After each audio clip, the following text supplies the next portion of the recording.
Hey guys, and welcome to some more Star Citizen. Today I wanted to talk briefly about basic weapon meta and how they pair together. Basically the current overpowered weapons and builds in the latest 1.1.5a patch for Star Citizen. So the size 3 Mantis GT220, those ballistic Gatling weapons are king at the moment. They have the highest amount of DPS, just so massive amount of DPS, and a really big max range.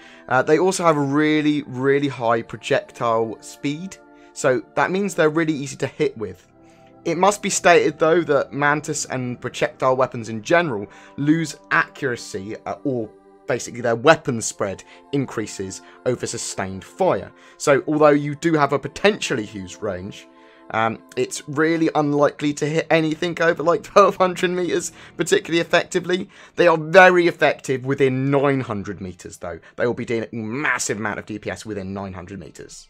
But the Mantises and ballistic weapons, in my opinion, are much more suited to PvP than Vandal Swarm. You've got ammo in PvP, that's not so essential currently in the current way we're playing Arena Commander, but in Vandal Swarm, where Vandal Swarm is more of a duration and stamina test, that ammo does go down quickly, especially if you've mono-boated with Mantises. So in my opinion, laser repeaters such as the Bulldog, the Badgers and the Panthers are a much better choice against Vandal in Vandal Swarm. So to me, dogfighting with players, so in PvP again, seems to be much more of a close range affair now too. When I fly my Hornet, my 315p or my Aurora, I seem to be fighting most of the time within 500 to 900 meters away now, rather than previously in older patches. I was normally fighting within about just over 1,000 meters when I was dogfighting with someone. I assume that's a general change in the meta rather than something that just affects me, and the meta hasn't gone the other way or anything. But for me, as a pilot, I'm finding that the fights are much closer to each other's ship. We're much more proximate to each other. So you're going to see lots of Hornets flying with 3 Mantises on, and they will wreck your day. There's a very powerful gun, and it copes very well with lag and rubber banding. Super Hornets, in most cases, will run 3 of these, and normally 2 either Badger laser repeaters or 2 Sledge 2s. The Badgers and laser repeaters in general have very close projectile travel times with that of the Mantis GT220s, meaning their pips are much closer together. They're my favourite. They're my favourite build of the Super Hornet. 2 Badger laser repeaters, 3 Mantis GT220s. Really powerful. Some people still prefer the Sledges because it can give you a little bit more burst damage. But the thing with it all is that you want your projectile travel time of all of your weapons really to be very similar. The more similar they are, or if they're identical, the easier it is to hit or bring all your weapons to bear on a target simultaneously. And that's exactly the thing. When you're pairing weapons together, the main thing you want to consider is projectile or ammo speed, projectile travel time, whatever you want to call it. The faster the projectile, the easier it is to hit the target with, well, typically anyway, and with weapons that have a closer projectile speed to each other, the easier it is to fire those guys together. Those guys together. So in the description below, I have included a link to the latest weapon stats, equipment stats, shields, missiles, all that sort of jazz, so you can really compare how weapons will pair together. So you are looking literally just for projectile speed and how close they are together if you're trying to pair weapons for ease of use, for ergonomics. Now I have said this in some of my other videos, but all the weapons in patch 1.1.5 need to be treated as entirely new weapons. That goes for missiles too, really, and really the health of your ships, because they've been so buffed in the latest patch. Omni Skies have been severely nerfed, have received a big nerf. They've taken big hits to their DPS compared to other weapons, and their projectile travel times, and they don't even pair well as going all Omni Skies. There's no real form of Omni boating that you were going to able to get previous to 1.1.5 with Omni Sky weapons. So they have slightly different pips now if you have the size 1s and the size 2s together. It's really annoying. Whereas earlier I talked about the laser repeaters, they really do good damage, they have awesome projectile speed, and a great max range. And all of these figures across the size 1, 2 and 3 variants, not damage, but all the other figures like range and speed, they match. So they pair just perfectly well together. 100% perfectly paired together. So this is kind of the end of omniboating. There's not going to really see much omniboating anymore, but we will still see monoboating. And monoboating, as I kind of explained earlier, is where you use all of one weapon, all of one weapon type. So all Omni Skies all over your Super Hornet, that would be omniboating. All Badger laser repeaters or laser repeaters in general, that's monoboating. So laser repeaters and Mantis GTs will be an extremely popular monoboat choice kind of now. And the missiles, well, missile-wise, yes, missiles are much less spam-killy than they used to be. This is really good, but they are still quite powerful. And still for me, size 2 CS missiles against Hornets and Cutlasses and Auroras are king if you're going for size 2 missiles. Very powerful, quite hard to shake. They have had some big health boosts to ships and shields, as I said earlier.